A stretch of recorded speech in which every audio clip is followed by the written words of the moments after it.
done a few shows about all meat and all fat, now known as the carnivore diet for autoimmune, cancer, unexplainable illnesses. All right, Dr. Shawn Baker, world record holder, really unique guy. Wait till you meet him.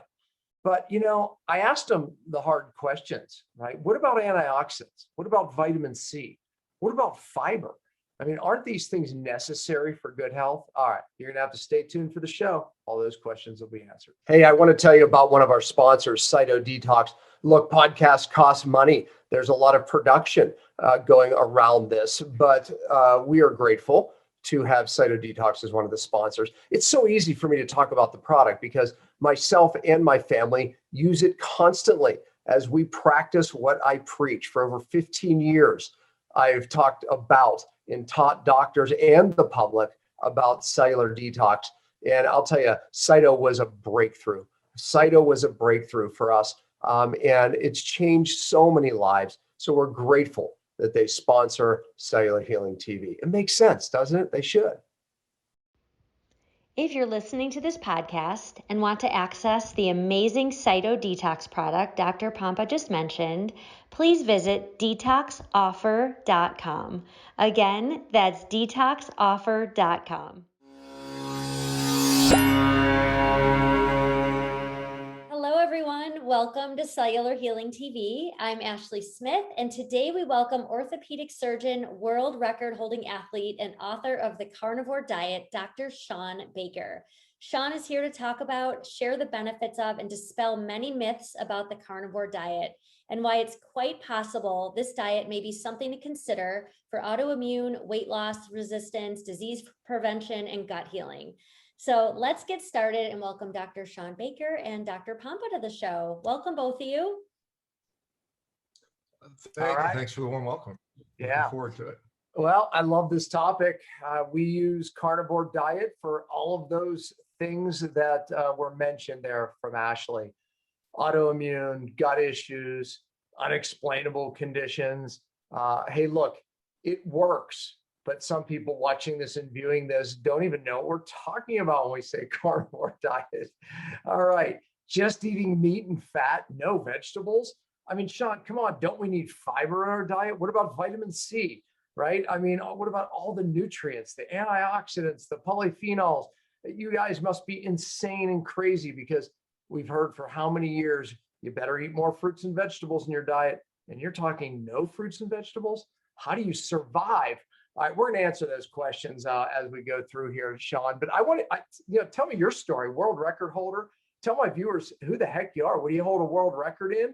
And how did you get into this diet?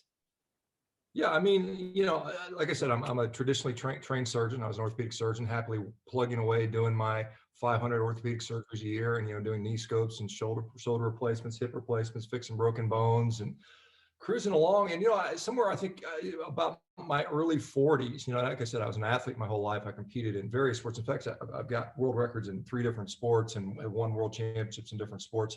Which sport? And what are they? What are the world records?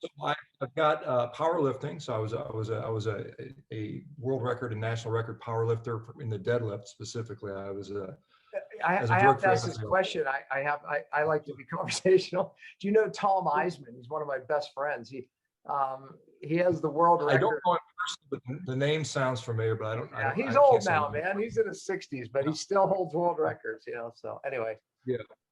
No, I haven't come across him, but I've been around for a long time and been lifting now. I guess I'm about to turn 55, and so I've been lifting, for 40 some years. But I got up to a 772 pound deadlift as a drug-free athlete. I did that. Then I got into something called the Highland Games, which, if you're familiar with it, it's a Scottish games where you put a kilt on and you go and you throw, things that look like telephone poles, cables. I've seen him, the strongest man in the world, right?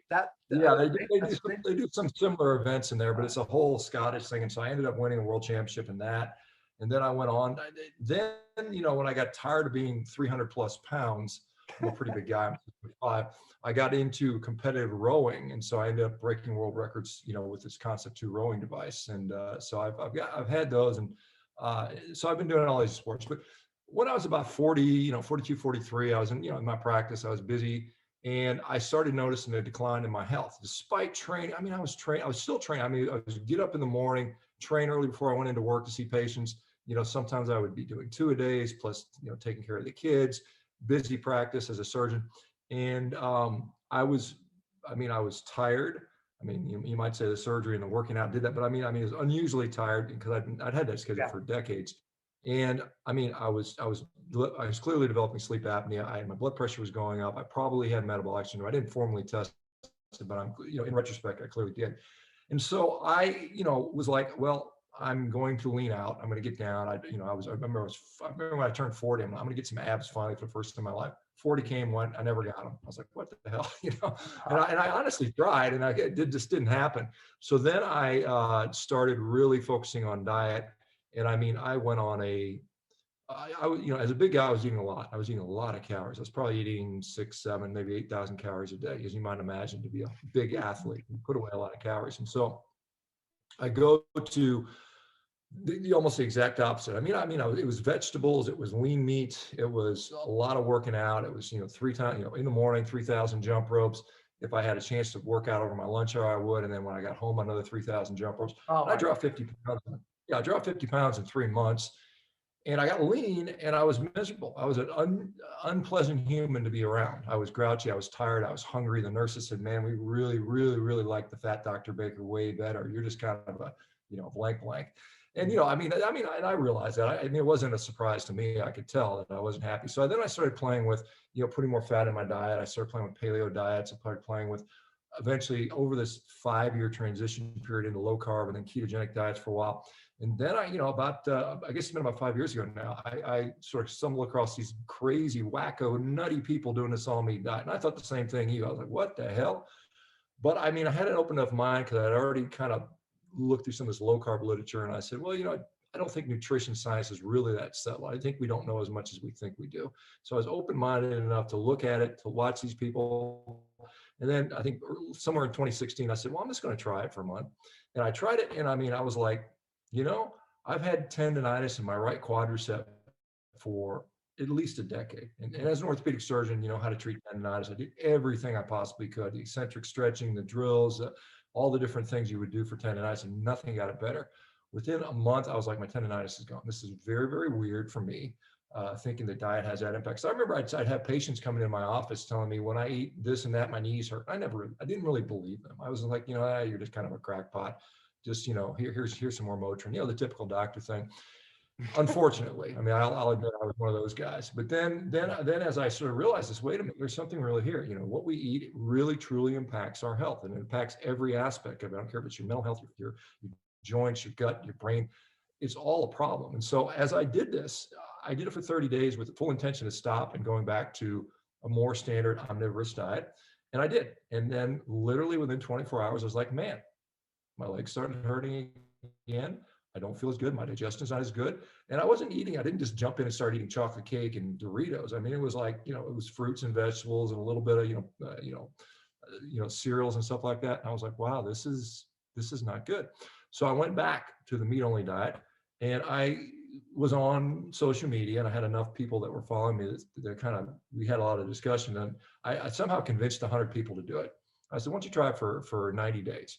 And we actually collected data on these people, and we got, it was an informal, it wasn't a real, IRB approved study, but we just collected data, and we said, hey, measure how much weight you lose, your gut circumference, how many bowel movements you had. It was because people were asking about, you're not going to go to the bathroom. And we took all this data and we got it down, and it was actually pretty remarkable. Everybody lost, I think on average in 3 months, people lost some like 13 kilos, or waist circumference shrunk by 8 centimeters. Their sleep got better. Every subjective marker got better. We couldn't afford to take a lab test and do all that stuff, but we had some pretty good pretty good results. And then at that point, I think Joe Rogan got wind of this somehow, and he invited me on the show, and I talked about it. And then, of course, if you go on that podcast, a lot of people get exposed. And then all of a sudden all the vegans from the world decided that I was the most evil person on the planet. And so I've been doing this now for 5 years. And literally, as you know, I'm probably, I don't know, perhaps, what you do is with someone in some part influenced by some of the stuff we've been doing, but I've seen literally tens of thousands of people that have positively, dramatically improved their health for autoimmune diseases, for gut disease like Crohn's disease and IBS, and skin issues, psoriasis, eczema, and mental health diseases, all kinds of neat things. And so I am still, like I said, we had this discussion off the record, and I'm like you. I don't necessarily think this is the only way. This is the ultimate thing, but I think it is a tool that we'd be foolish not to utilize in the appropriate situations. And I think it's something that I do all the time. And like I said, if you're stuck somewhere, I don't see a downside for eating a bunch of steaks for a couple of months. I really don't, just to see if it's going to. I've watched miracles happen too. So there's something to it. Okay, describe a day of eating so people understand more of what the carnivore diet actually means. Yeah. So, I mean, when I give lectures on this, what I talk about, I say, the focus is on animal-based products. And so that can be, most people would associate meat of some type. Some people include dairy, fish, some people consider fish meat or not a meat, but that is mostly what we see. I mean, my personal diet is not necessarily the one I think everybody needs to eat. I mean, like for breakfast, I basically had some steak. I had some cottage cheese this morning, just as something I don't often eat, but I had that this morning. Dinner will look very similar. Some people do carnivore with cheese and without, correct? Yeah, sure. I mean, like I said, this isn't I don't think it's a rigid, you must do it this way in this order and eat exactly this amount. I mean, basically it's kind of like focus on animal-based nutrition. You can either completely eliminate plants if you need to, and some people, believe it or not, do need to or seem to, or you can significantly limit it to the point, and the outcome is better health. And this is what we're looking at. So if you can sit there and eat 90% of your diet is meat and 10% of it's blueberries and strawberries, and you do great with that, hey, I'm all for that. I'm totally fine with that. Again, it's the objective outcomes we're looking to see. But I mean, a lot of these tough recalcitrant cases, require some level of restriction and strictness, because I think food is very, if we're going to believe that food impacts our health, and I think there's plenty of evidence that would suggest that's true, figuring that out can be very, very challenging sometimes. And so just by simplifying the process, we're going to eliminate all the variables, and only you're going to eat is these, a bunch of meat, and everything else is out. And so if you get better, then you can start saying, well, what can I add back in? What can I add back in? So sometimes it's just like, I use the analogy of, you remember the game of Clue, where you had the 8 characters, you had Colonel Mustard in the library with the candlestick and Miss Peacock and whatever. Yeah. But if you're playing Clue with 500 different characters, this is the foods we eat, it's really tough to find out who the culprit is. It might take you decades to figure that out. Whereas if you really simplify it, it becomes pretty easy. And I would say, yeah, go ahead. Yeah, that's a part of it I like too, right? Because so many people are reacting to plant toxins, meaning lectins, phytates, nightshades, histamines, right? And it's very difficult to, number one, eliminate all those things, because many of those things are in practically every healthy fruit, vegetable, right? So elimination's hard. Just going carnivore makes it dang easy, actually, because, all right, we're starting with none of those things that can be irritating to an inflamed gut. So we eliminate them all. And then to your point, you can add some blueberries back in, see what happens, right? You can add some things back in, see what happens. But just doing meat and fats it's very simple. Now, caution, most people have a few rough days with it, would you say? Yeah, I mean, certainly. I mean, there is a transition period. I think anytime you introduce anything new into the body, whether it's going the other way, people go on plant-based diet and they initially feel horrible. Some of them do, and there's going to be gut adjustments that are going on. I think the point, and I want to elaborate on this point a little bit more, because you talk about introducing these plant toxins into an inflamed gut, and I think the key is you've already got this dysbiotic gut, you've got this damaged gut, and things you probably should be able to tolerate, you cannot tolerate anymore. And I think it's this, our modern diet of concentrated, heavily treated foods that they weren't before 100 years, didn't even exist. And now we're eating them in massive quantities. And so we have this damaged gut, and now somebody can't tolerate an apple, which is kind of crazy. You think about it. I'm like, why can't I eat an apple? People have been eating apples for thousands of years, if not longer, maybe even millions of years. And now we're saying I can't tolerate it. Why is that? Well, I think your gut is damaged. And I think when we even some of the stuff around meat, I think is predicated to having the reported deleterious effects of meat, I think are predicated on having an underlying damaged gut in many cases. I think that, things I like agree. Yeah. Dr. Paul Saladino wrote a book, The Carnivore Code. He gives different phases of carnivore, like we said, cheese, you could eat maybe a little bit of this, etc. He believes that everyone should be on the carnivore diet. Well, you already answered that. You actually said no. But I don't. Yeah. But and then we have Dr. Stephen Gundry. He wrote a book that everyone should stay away from lectins, right? Which obviously, if you're on a carnivore diet, you're not going to be eating lectins. Lectins are in more plant foods. But is it the lectins, Dr. Shawn, or do you think it's the irritated gut? Is it the nightshades or the irritated gut? The oxalates or the irritated gut? Well, I think it's all the above, quite honestly. I mean, it could be the lectins. I mean, lectins are ubiquitous. I mean, they're damn near every plant. I mean, They're everywhere.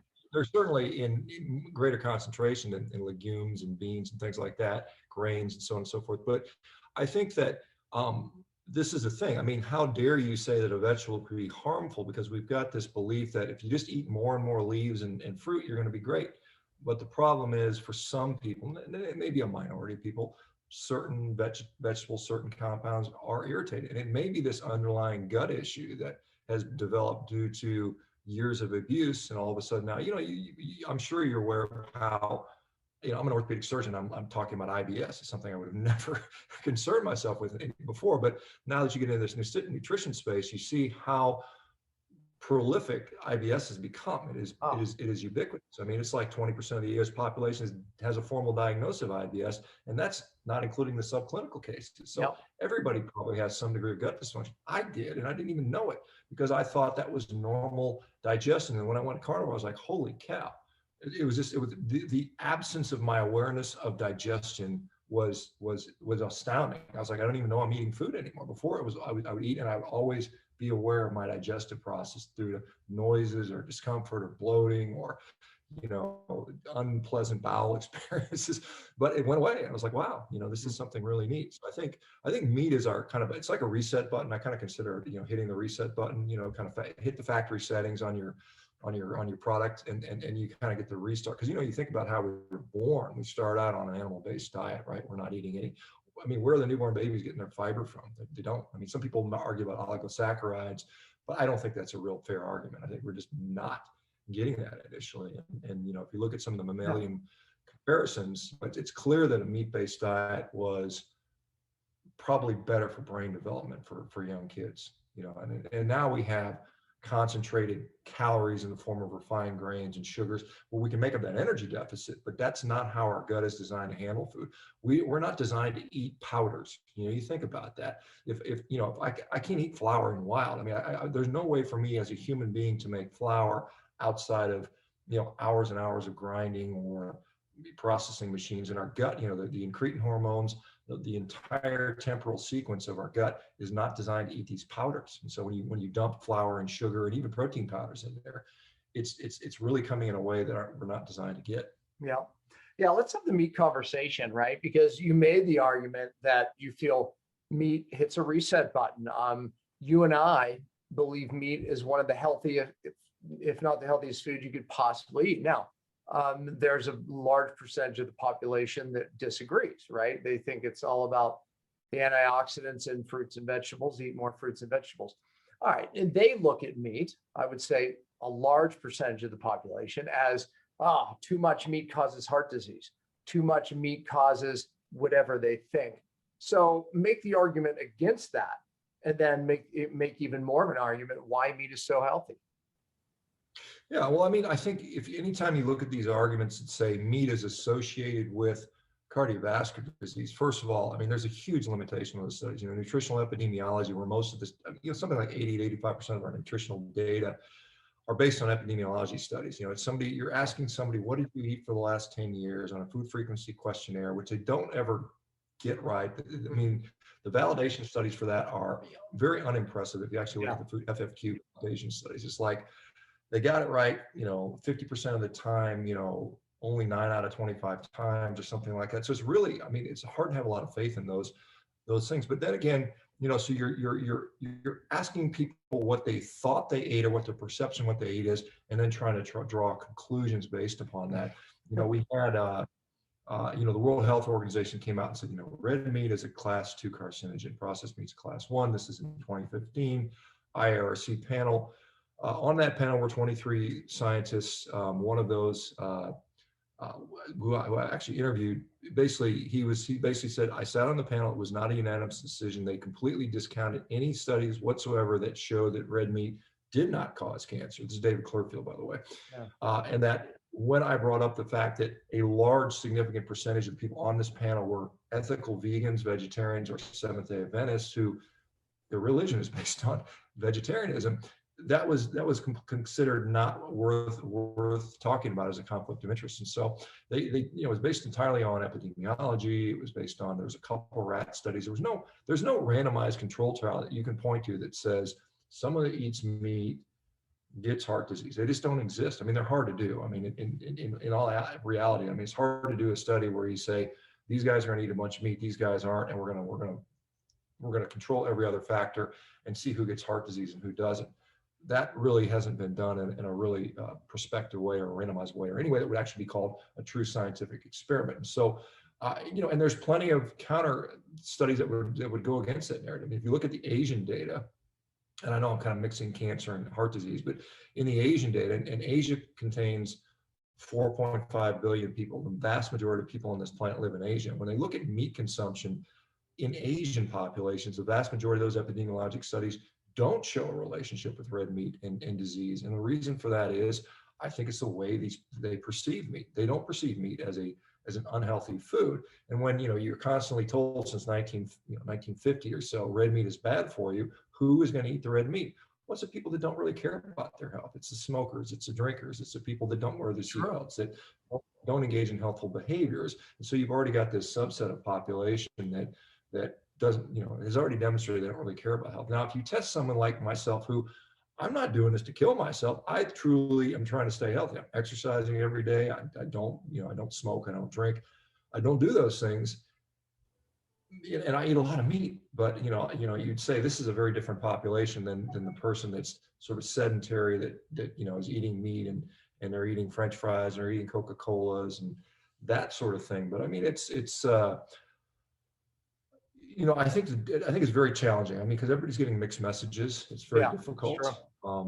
It's tough to know what to do. And so I always, I think you can go into literature and support any argument you want to make. I can sit there and cherry pick through data and make an argument for an all potato diet. I can do that. I mean, there's no doubt about it, but the problem is, how do you know what's actually going on? And I think this is a problem that most physicians make. And I think as a healthcare, when we talk about chronic disease, we don't really have the data to tell us what is going to cause you to die from heart disease in 10 or 20 years. We've got some risk factors and so on and so forth, but we don't have really good data on that. So what I like to focus on is, if you are sick today, you're obese, you're diabetic, you're in pain, you're depressed, if I can take you from there and move you into a category where those things are no longer a problem, I have, in my view, done a very good job. I think I've improved your health dramatically. Probably I'm almost certainly improved your quality of life. There's probably a decent chance that I've improved your longevity as well. Right. But I'm never going to make claims that you're going to live longer eating a meat-based diet, nor should anyone make a claim that you're not, because we just don't know that. Yeah, no, I mean, look, I couldn't agree more. It's just that you're right. It's around, 1950, Alan Keyes, they just cherry picked the studies that, they wanted to see, and many of those studies, it was the same thing. China study, same thing. And frankly, it's been just in our vocabulary that meat is bad. Red meat's bad. Oh, I cut back on red meat and I feel better. Well, you cut back on a grain-fed commercial crappy meat, number one, which I would argue is bad, but grass-fed meat, man, I think it's one of the healthiest things. All the healthy fats that we need. And the irony is that cholesterol and saturated fat are two of the most important fats that we need, and yet they're vilified. Well, I mean, I think there's a couple, interesting historical, I think, facts that shouldn't be overlooked. I mean, in 1977-ish, we in the United States were eating the most meat, most red meat we've ever eaten as a country. It was something like 96 pounds per person per year. That number has dropped down to around 55 pounds per person per year since 1970 to 2021. It's gone up slightly a pound or two in the last year or so. But we've seen this 40% reduction in red meat consumption, and what has happened to our health? We've just seen the exact opposite. We've seen diabetes go up, obesity go up, heart disease go up. The heart disease survival has improved, but the incidence has gone up. Cancer, all these things have gotten worse. And to make the argument that red meat is causing that, the average American eats something like 2.3 ounces of red meat a day. It's a tiny, tiny amount compared to 65-70% of their diet, which is plant-based. And most of that is going to be ultra-processed garbage. It's refined grains, sugar, seed oil, soy, and stuff like that. So to make this argument that this tiny fraction of our diet is causing all these problems is nonsensical to me. Yeah, it just doesn't add up when you really look at it logically. But one thing I've learned is people prefer to be emotional thinkers than logical thinkers. So that's a whole nother topic for another day. But this brings up, and I said at the top of the show, right? What about vitamin C? What about all the antioxidants? What about all these, things that we're told that we need? I'm not going to get that on an all meat and fat diet. Explain that. Well, first of all, we have to look at, antioxidants. Our body has endogenous antioxidants. We produce quite a bit of, endogenous antioxidants. And when we go on lower carbohydrate diet, incidentally, those antioxidants, they increase. One of the interesting things about vitamin C, we know as humans, and I think guinea pigs and a couple other animals don't make endogenous vitamin C. One of the thoughts is we kind of traded this loss of uricase, which is an enzyme that breaks down uric acid. Uric acid, by the way, is an antioxidant. Most people don't know that. It's usually associated with gout, and because of when it's high and in certain environments, right, we'll see precipitation of uric acid crystals. We get these negatively birefringent crystals that you collect from the knee or wherever you aspirate the joint. But so we have these, these mechanisms in place that we do our own antioxidants. It's like, I think it's this kind of thought that we need to do liver cleanses or detoxes. We've got these things, we've got a liver that does that. We have kidneys that do that. When we think about how much antioxidants, if you look at the studies on exogenous antioxidants, what stuff we consume, particularly when it comes in the form of certain supplements, the studies out there show that their efficacy is pretty minimal. They're not really absorbed well. And in some cases are even frankly harmful for some people. And so I think this belief that we got to eat these super berries in massive quantities to overwhelm our receptors, there's oxidation and antioxidation. There's a delicate balance that the body maintains. Absolutely. And you don't throw it. We always have this, well, if a little bit's good, we got to get tons of it. And then you throw it out of balance. There's a balance the body needs to be in. And so fortunately, we evolved with that. I don't know. You think about it, if we look at the species throughout the world, humans are the most successful species when it comes to geography. We occupy every single environmental niche, every latitude, every longitude, every altitude on the planet. The only other creature that's even close to us are wolves, and because we've had this ability to go everywhere. I'm just saying, what antioxidant would we have gotten from a plant that would have been, in northern Canada, at the equator? There's none. You can't point your finger and say, if these things are required, show me where it grows in all seasons and all regions of the world. And maybe grass, I don't know, but we don't eat grass. But we certainly clearly can get it from animals. And the other thing about what many people know, there's a nice study out of Duke University that was done by Stefan von Vliet, looking at what's in meat. And it's not just some fat and some protein and a few iron and a few vitamins. There are literally 55,000 compounds found in meat. Many of them are these these phytonutrients that we can see. And these animals will concentrate some of these phytonutrients in their fat and their meat, and you eat them anyway. And so you can get this. So a cow has a much more diverse plant-based diet than a human can ever have. Humans can't go through a field and mow down and eat, 500 different plants like a cow can. And so they're actually getting a better exposure to these phytonutrients. It is appearing in their food.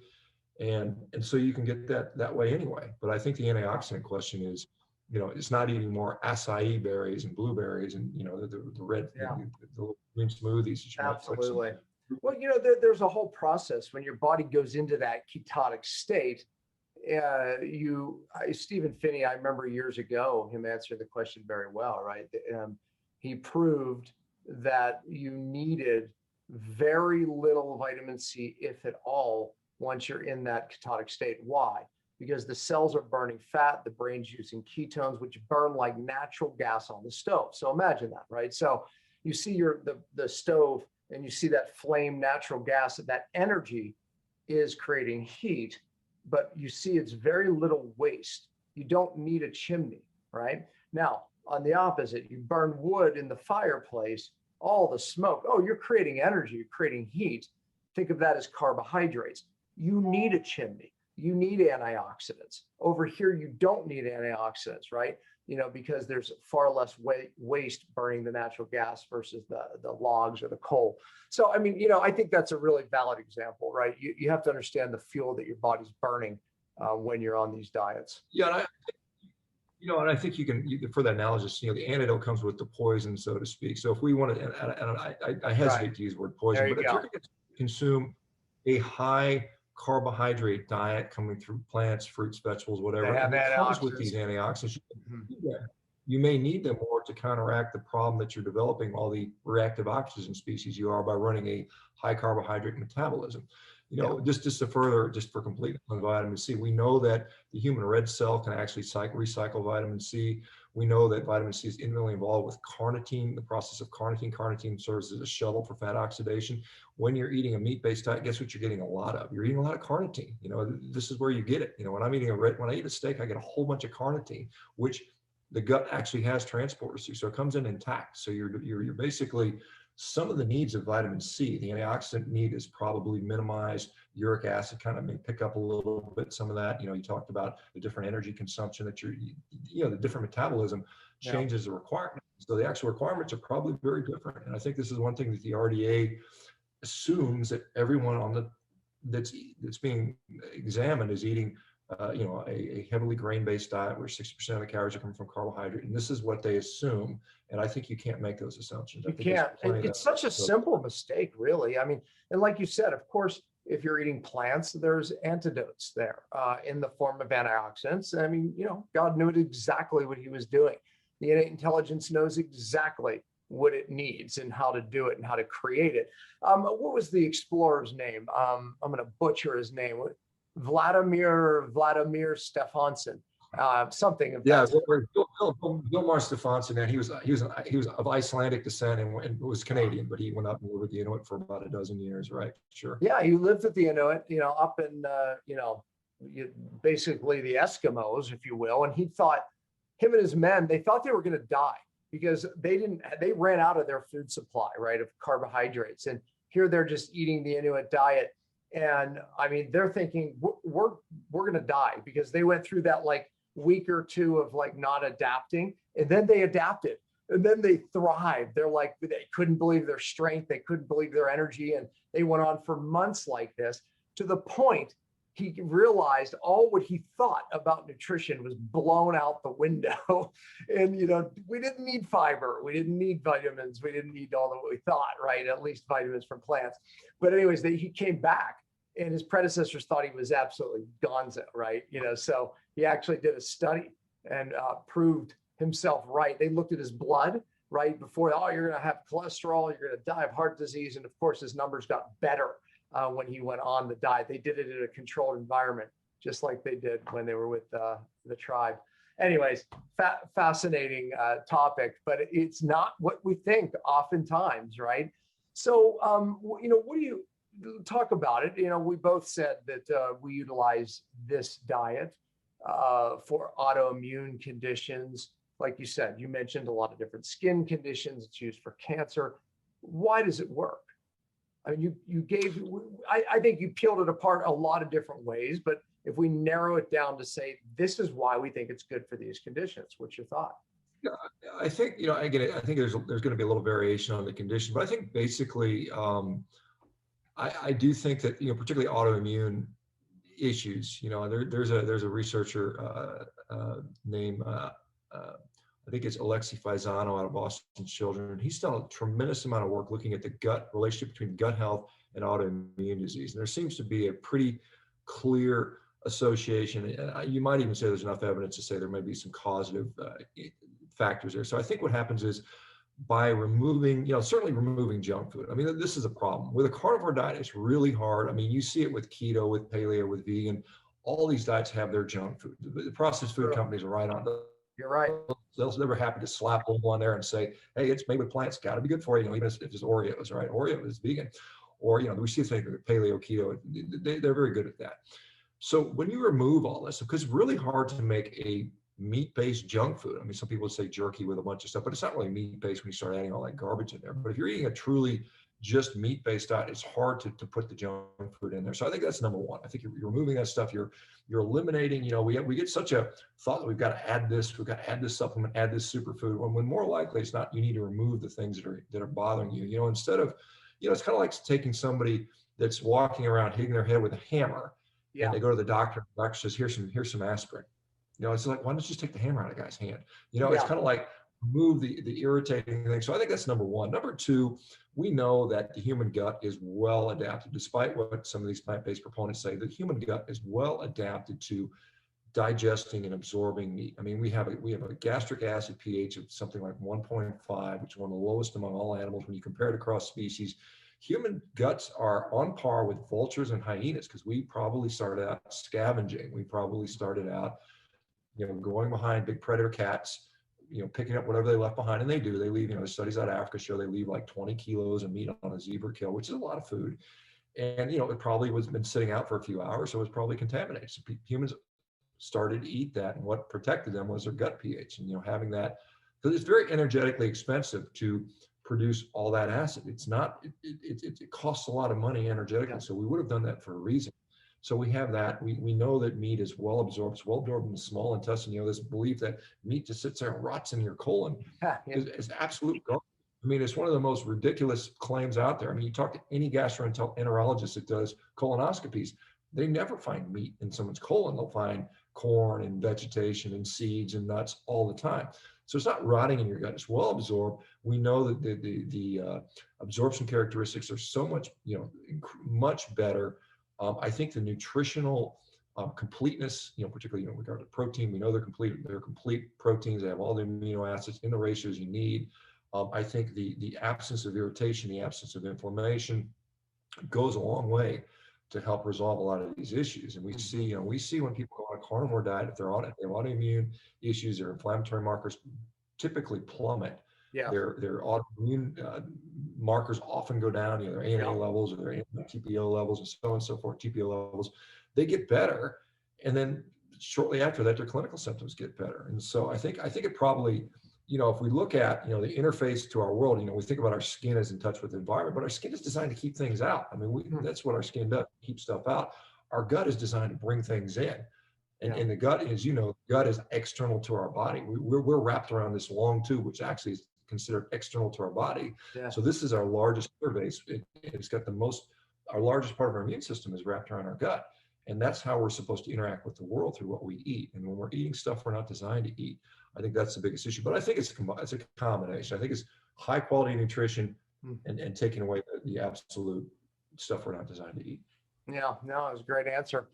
Yeah, absolutely. All right. So you said what you ate for breakfast. Would you? Well, I don't know if you had lunch yet. What will you have, or did you have for lunch? And then tell us about dinner.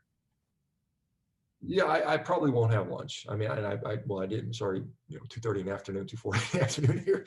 So I mean, I will. I'll probably eat dinner. That's the thing too. Is when you're on a carnivore diet, it's easy to eat 1 or 2 meals a day. I mean, you literally don't need to eat a lot. So your answer doesn't surprise me. Yeah, I mean, and honestly, I think 2 meals a day, probably 90%. And I've been in contact with literally tens of thousands of people who've done this diet. 90% of the people end up usually on a 2 meal a day pattern. And I think it's one of the things I found that, hunger is, we talk about, and I really don't like talking about weight loss because it's so contentious, why it is and why it's just about a calorie deficit. I don't really care. All I care is what works.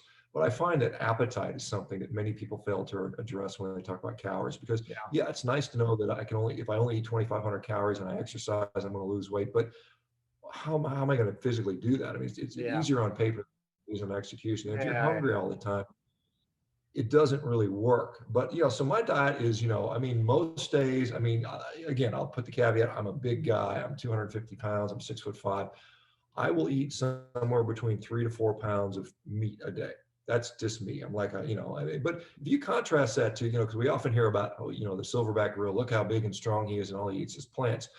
A gorilla who weighs not much more than me, they're probably 300 pounds. I'm 250. I used to be 300 pounds, but they're eating something like 40 to 60 pounds of food a day. All day. They're literally spending 80% of their waking hours physically chewing food. And it's like, and I'm eating, it takes me, 20 minutes twice a day, and I'm good. And, it's just like, there's such an efficiency difference there. And most people don't realize this. Of all the animals, the creatures, the species that have ever inhabited planet Earth, something like 85% of them have been carnivorous. The reason for that is it is so much more efficient. Yeah. You have to have specialized adaptations to handle plants.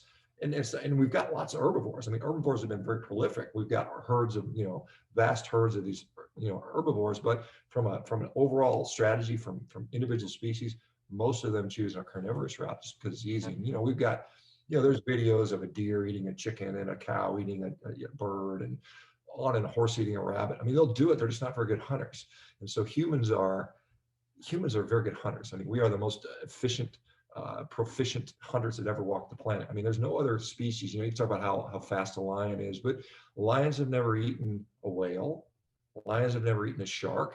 They just can't do that. They just, and humans have figured it out due to our brain and our manual dexterity and our ability to communicate and organize in a way that no other animal has been able to do. So Yeah. I know it's a bit of a Wow. Yeah. Well, great conversation. This is, I think that this diet is underutilized. It's great that you've read a book. Would give you the title of your book. Do you have one sitting around? Hold it up. Great resource, of course. Yeah, unfortunately, I don't have one, but it's called The Carnivore Diet by Dr. Shawn Baker, MD. It's on Amazon. It's I wrote it in a way that was designed for accessibility for the average person. There's plenty of science in there, but it's not overly technical. It's more of a why we think this works, how to do it, how to do it, make it simple. I mean, one of the things that frustrates me is when we make things too complicated for people, where they, even if it were to work, some people it's like it's so complicated that I can't figure it out. And so a lot of people appreciate the simplicity of it, I think. And that's, you make it easy. And I love your approach. Great conversation. Thanks for being here, Dr. Baker. And your knowledge is, just absolutely clear the way you speak it here. You make it simple, man. Appreciate that. Well, I appreciate the opportunity and look forward. I think I'm talking to you in a couple of weeks on our podcast. So looking forward Beautiful. to doing Awesome. turning it around. So yeah. Thanks again. Love to hear about you. All right. Thank you. I want to give thanks to one of our sponsors, Defend. Look, at a time like this, I think that our immune system and keeping our immune system up right now is more important than ever. I can also tell you that I pay attention to the things that keep my immune system on par and healthy. So glad that Defend is one of our sponsors here on Cell TV. And it's a product that I use, my family uses, and hopefully you'll check it out. And by the way, you can check it out with the link right here below. If you want to try a free bottle, you can actually get a free bottle, just pay the shipping. And I think you'll reorder after that, but check it out. If you're listening to this podcast and want to access the amazing Defend product Dr. Pompa just mentioned, please visit freeimmunity.com. Again, that's freeimmunity.com. Well, that's it for this week. The materials and content within this podcast are intended as general information only and are not to be considered a substitute for professional medical advice, diagnosis, or treatment. If you would like to purchase some of the supplements mentioned on this show, please visit the site asseenonCHTV.com and use the code CHTV15 for 15% off. Again, that's asseenonCHTV.com. Use the code CHTV15 for 15% off. And as always, thanks for listening.